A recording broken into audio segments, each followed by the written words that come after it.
class 10 students, I know your classes are started and the very first chapter that your school might be teaching is power sharing, right?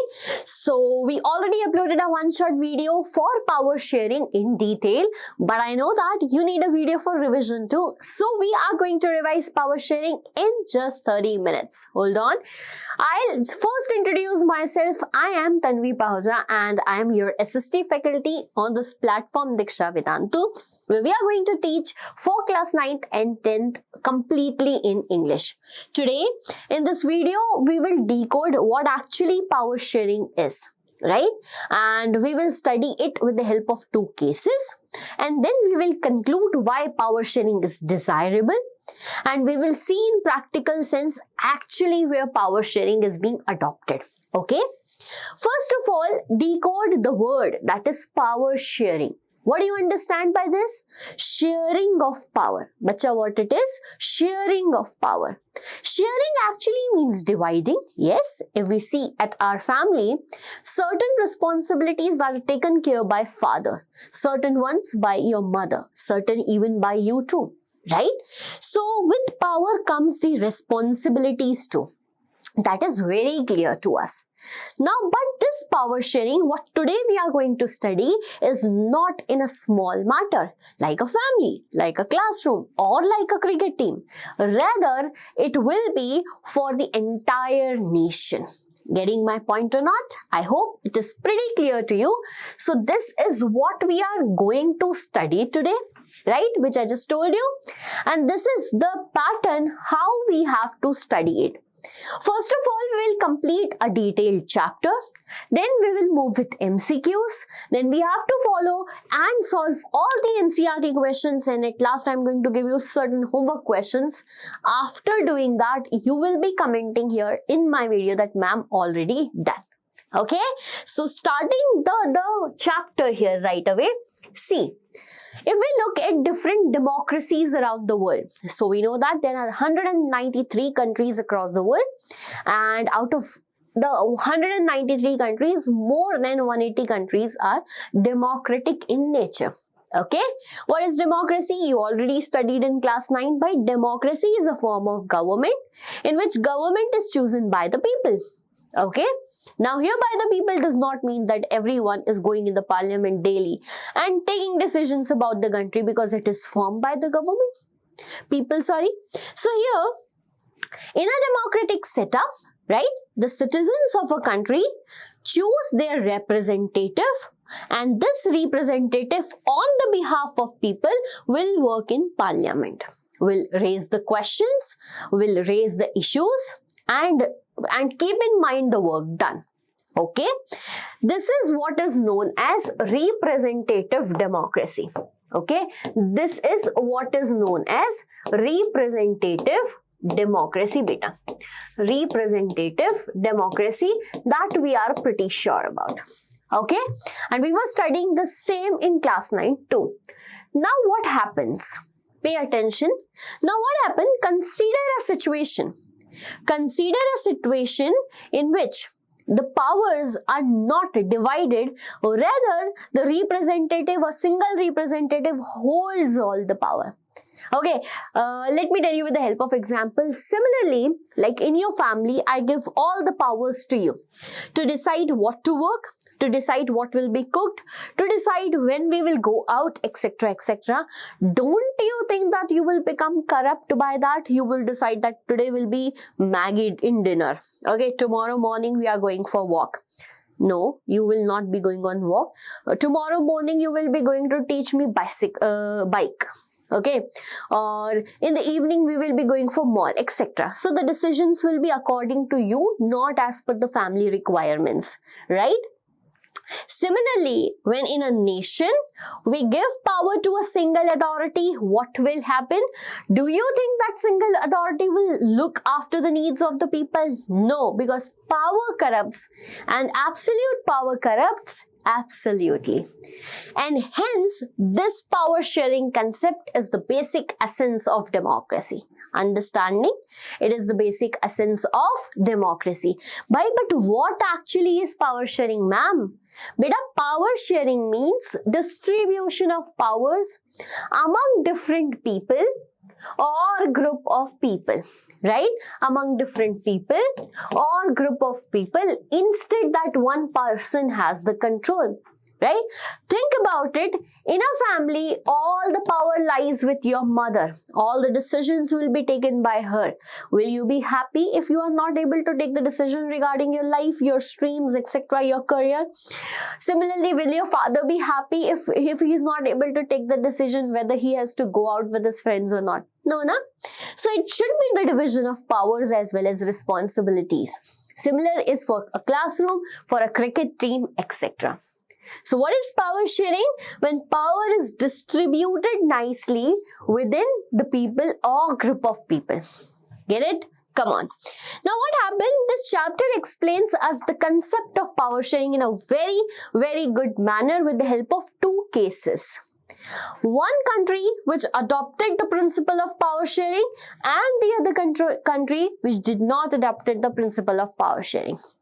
Okay, one might be happier and one might be sad. That's very clear to us. But let's look what actually happened there. We are going to start it with the country that is Belgium. Okay, with the country that is Belgium. But if we look at Belgium, Belgium is a country in Europe. Okay, where it is? So Belgium is a country in Europe. And do you know that it's even smaller, chotu, than Haryana? Right, chotu country. Even smaller than the state of Haryana. If we look at the population, it's just 1 crore or about like that, which is even half of that of Haryana, right? Pay attention at its location. You can see that the neighboring countries are France. Here it is what? France. Then in the north you will see Netherlands. Here you can see Germany. And then we have Luxembourg. Right? So there are 4 countries surrounding Belgium. The capital of Belgium is Brussels. Now you might be thinking, ma'am, such a small country, why are we studying it in the issue of power sharing? Beta, because the problem here was its ethnic composition. Right? So the problem here was its ethnic composition. What is ethnic composition? First of all, understand that point. Here comes a new word, ethnic. Right? Do you feel in India, just after crossing 1 kilometer, you will see a slight change in the language, the culture, the sense of wearing, right? The sense of celebrating festivals, right? So that differences in culture is known as ethnicity. The variations in the language, whenever you have a different language, culture, dresses, etc. Similar such ethnic composition was a problem in Belgium. Why so? See, this is the map of Belgium. Okay, this is the map of Belgium, in which in the northern region lies the Flemish region. Which region, beta? Flemish region. See, here in this part of the chapter comes a question, very, very important question, that explain, right? Question is, explain the ethnic composition of Belgium, a 3-marker and an important question that you will see in your exam, right? Explain the ethnic composition of Belgium, and here you will write that in the Flemish region of Belgium, see, pay attention to my words, it's important. In the Flemish region of Belgium lives 59% of total population. Pay attention, 59% of what? Of total population, and they speaks the language Dutch. They speaks the language Dutch. Right? In this Wallonia region of Belgium lives the total population. That's 40% of total population. How much? 40% of total population, and they speaks the language French. Okay? What about those 1%? Those 1% were the people who speaks the language that's German. Who speaks the language that's German. Okay, clear? Again, I'm repeating. What is the ethnic composition of Belgium? 59% of total population lives in Flemish region, speaks the language Dutch. 40% of the total population lives in Wallonia region and speaks the language French. The remaining 1% speaks the language German. 3 points? Done? No, not at all. right? Why? Now there is a change, a mystery, and that is, here is the capital city, that is Brussels, right? Now, as per this ethnic composition, who is in majority, bacha? Dutch community is in majority, right? If we don't look at Germans, we neglect them, then there is 40% French people who are in minority in the country. But when we look at the ethnic composition of the capital city, see the capital city which comes with power, right? Here lives 80% of the population who speaks the language French, right? Pay attention what happens in Brussels. 80% of the people who speaks the language French and 20% of the people who speaks the language Dutch, and this was the problem. And you might be thinking, ma'am, why a problem is there by India? See, multiple ethnicity. Just we walk to another, what we can say, region, and we will see difference in language, capital, everything. Now, the three people are there, three ethnic variations, and what is the problem? So, the problem here is that, beta, right? French. Pay attention, what is the problem? The Brussels have the special problem particularly, right? So, problem is that the Dutch people were in majority in the country, right? They were in majority in country. But what happens in the capital? In the capital, these same Dutch people came in minority. Where? In capital. Then what is the issue? Beta, the problem was that these French people, right? These French people who constituted for 80% of the population in the capital were relatively rich and powerful, and with paisa comes the power, right? They were quite rich and powerful. When they were relatively rich and powerful, all the facilities, or all what we can say that, all the benefits of economic development, of education, healthcare, etc. goes to them first. And Dutch were not happy. Dutch resented this. They said that, oh my God, we get the benefits much later than French, whereas we are in majority in the country. So the special problem lies with the capital. Getting the point? Okay, now the fights are increasing day by day between two communities, that are Dutch and French. Clashes are going on, and in the nation, civil tension rises. What is civil tension, beta? Civil tensions when within the country, the population, the actual population of the country is fighting among itself. So there was a time between 1950s to 1960s when both these civil communities were fighting with each other. Civil tensions were being rising up day by day. Now I will keep the story in the mid. Right? Before getting the conclusion that did they adopt it for a good measure or they kept on fighting and fighting, we should understand the situation of another country, and that is Sri Lanka.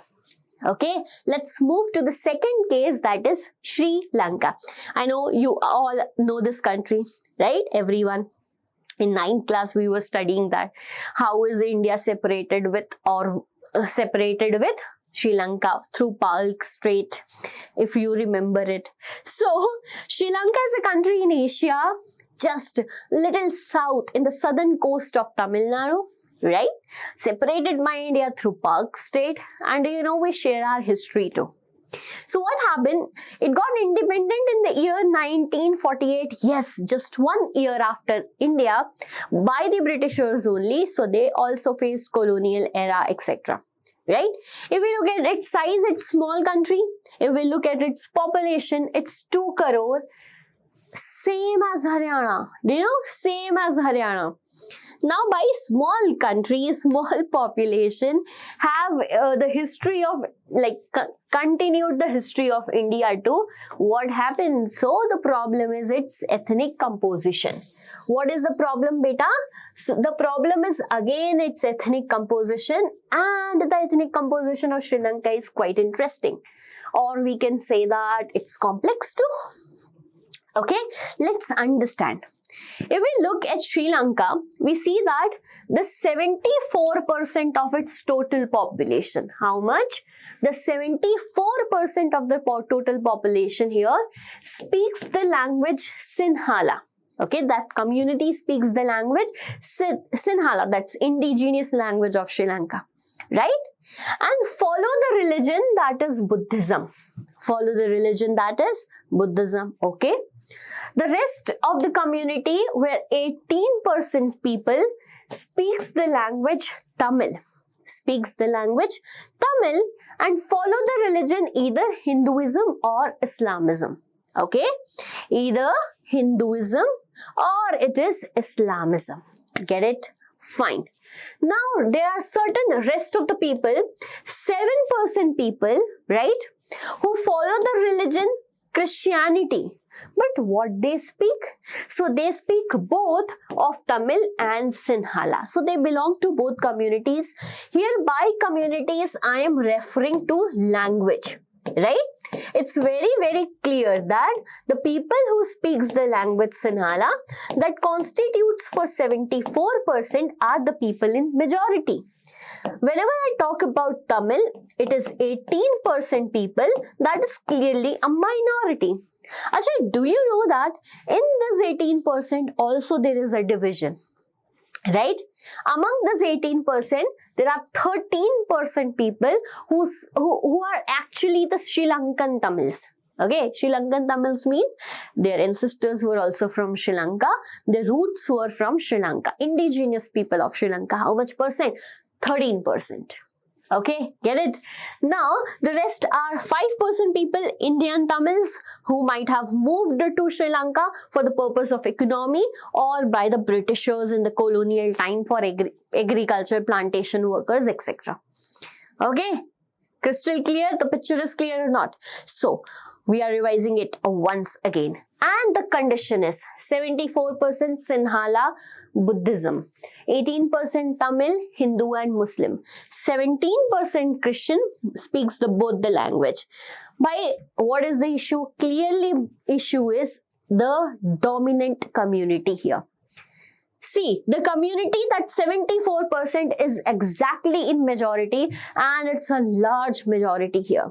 And this majority is thinking that only and only I should rule.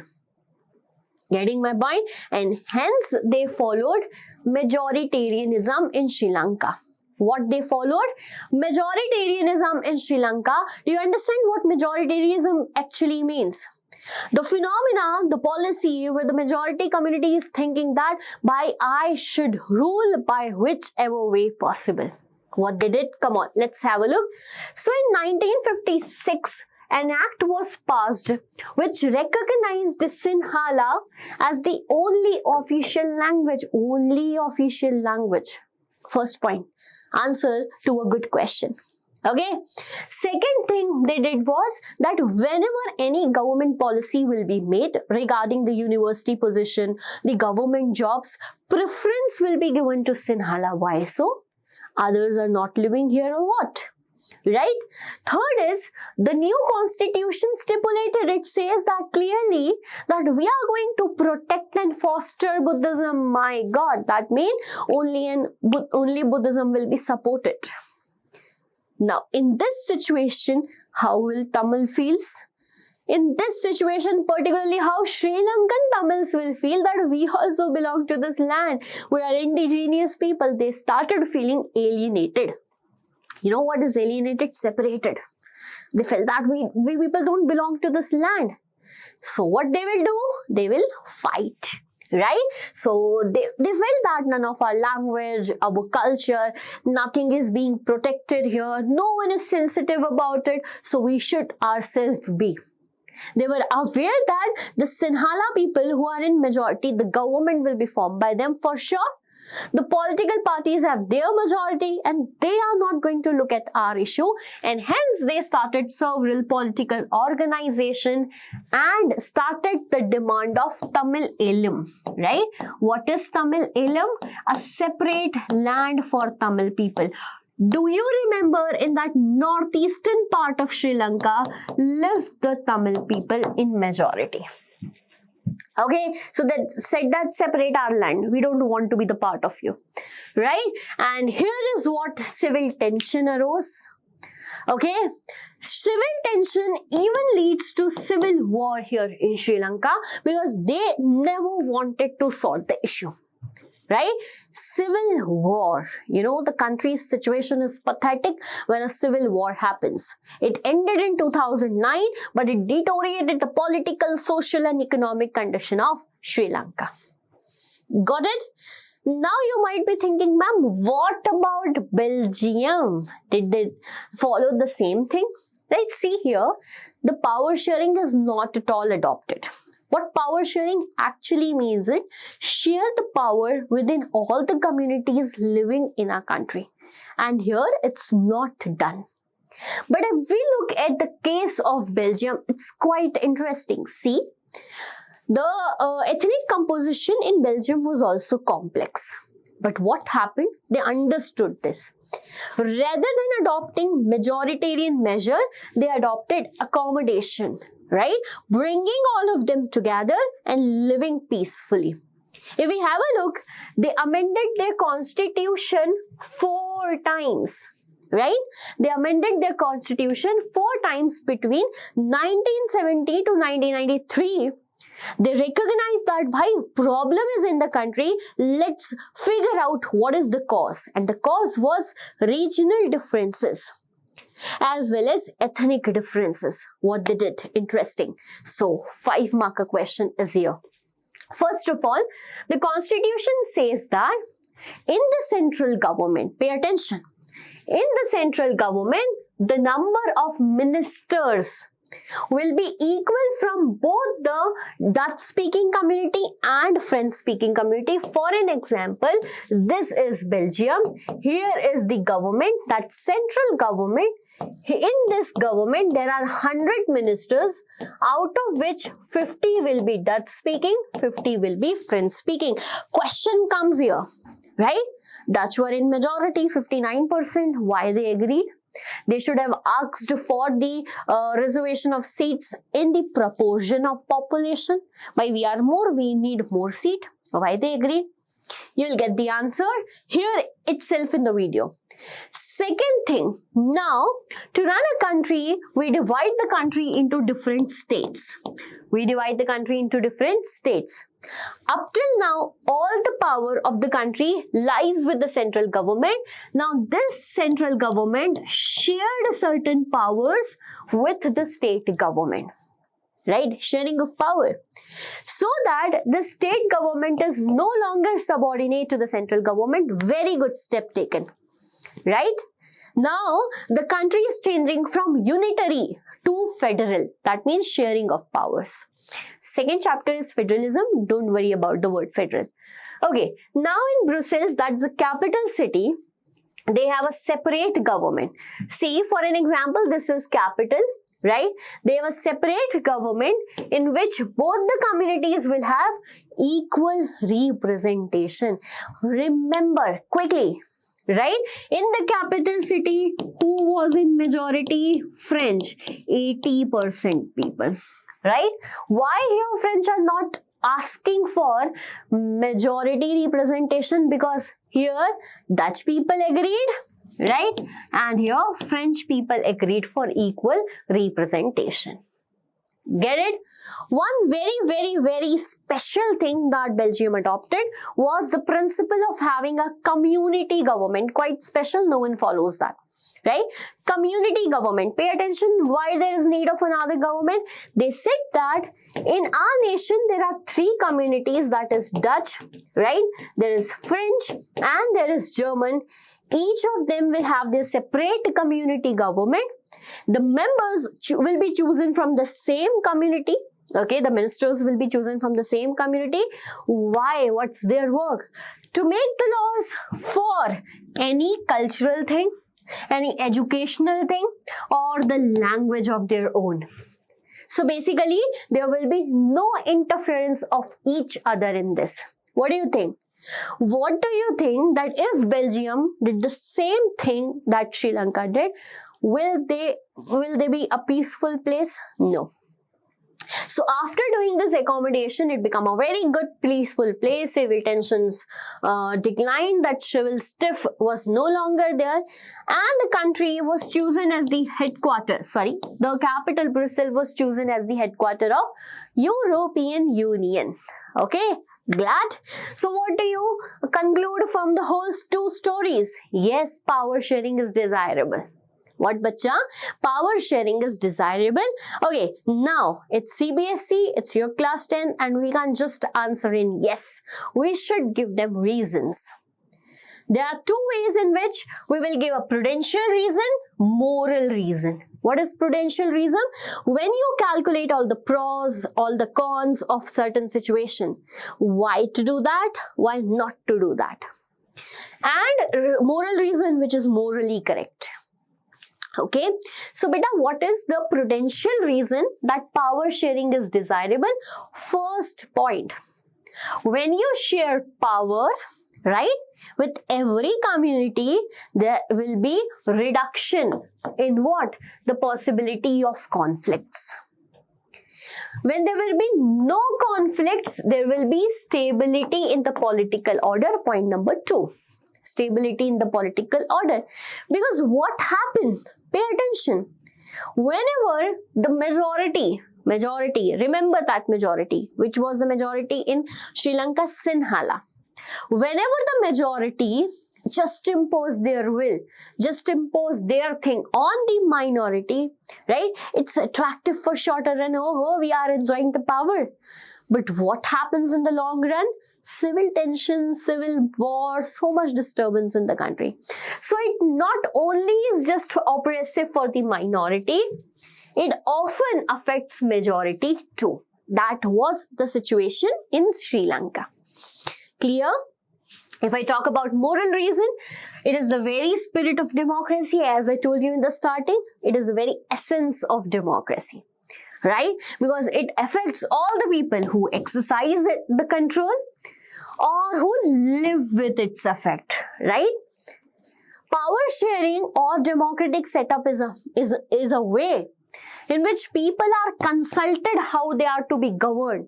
Like if you don't like the law, you will protest it. If you don't like the leader, you will change it in next elections. You are asked whom you like as a leader or not. Do you like this policy or not? There is transparency. You know about every law made in the country. Getting? Why? Because it is a legitimate type of government. Legitimate means you have the right over it. It's your government. Like the kurkure, teda hai par mera hai. Similarly, the government can be teddy, but it's your government chosen by you. Okay, so these are the reasons why power sharing is desirable. Now comes the actual point, and that's power sharing in modern democracy. Very, very important 5-marker question. Very, very important. Okay, first, power sharing, how is power sharing done in modern democracies? Beta, we will divide it into certain sections like power sharing among different organs of government. Among different organs of government. Now see, as a human body, we have different organs, we have different work. Similarly, this government here have different organs. For an example, we have legislative body at the center. Legislative body, a body that makes the law. That makes the law. What if we give all the powers to legislative body? You make the law, you execute it, you check whether it is correct or not. They will become corrupt. Right? So there is a legislative body like Lok Sabha and Rajya Sabha in India. Then we have an executive body which implements the law. The Prime Minister, their Minister, President, executive body. Okay, then we have judiciary at the center level, which take care of the law is correct or not, as per the constitution or not, right? So at the same level, power is divided between different organs, and hence it is known as horizontal sharing of power, right? It is known as horizontal sharing of power. Get it? Very good. Next is among different levels of government. As a country like India, such a big country, what happened with all the power lies with Delhi government? Chaos, such a chaos, right?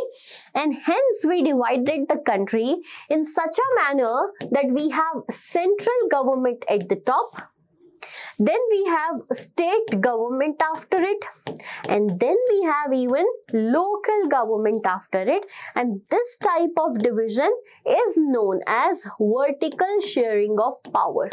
What it is known as? Vertical sharing of power or federal structure. Get it? Very good. Then we have different thing that's among political parties. So power is also being shared among them as a form of coalition government right?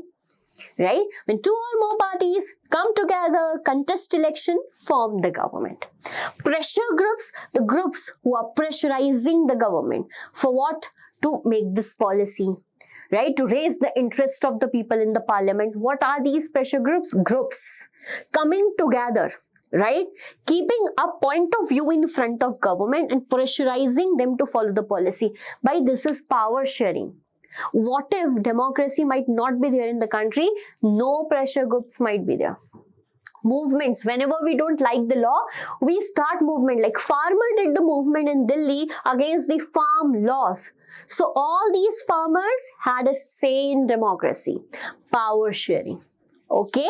Last one is among different social groups. We in India have so many communities. Don't you think that power is shared very nicely? Right? Or if I see the best example which we today studied is about community government in Belgium. Community government in Belgium. What was it? Power sharing among different communities. That is social group.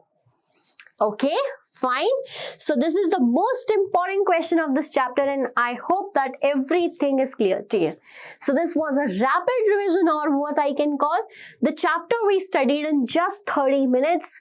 I won't let you go without homework questions. So see, these are certain homework questions that you need to figure out today. And after reading the chapter, after completing the chapter, Bacha, if you do this now, this is really going to help you. Question will come from here only. Trust me, trust the process, trust me for the year. Okay, so if you like the video, do not forget to hit the subscribe button. This is the platform Diksha Vedantu where we teach for class 9th and 10th, that too completely in English. All the subjects will be taught there, maths particularly, science and SST. Okay, at the last we will also teach you the language subjects too when required. Up till then, tata bye bye, and if you like the video, do not forget to comment in the video. Okay, meet you in the next chapter, that is resource and development. Bye bye.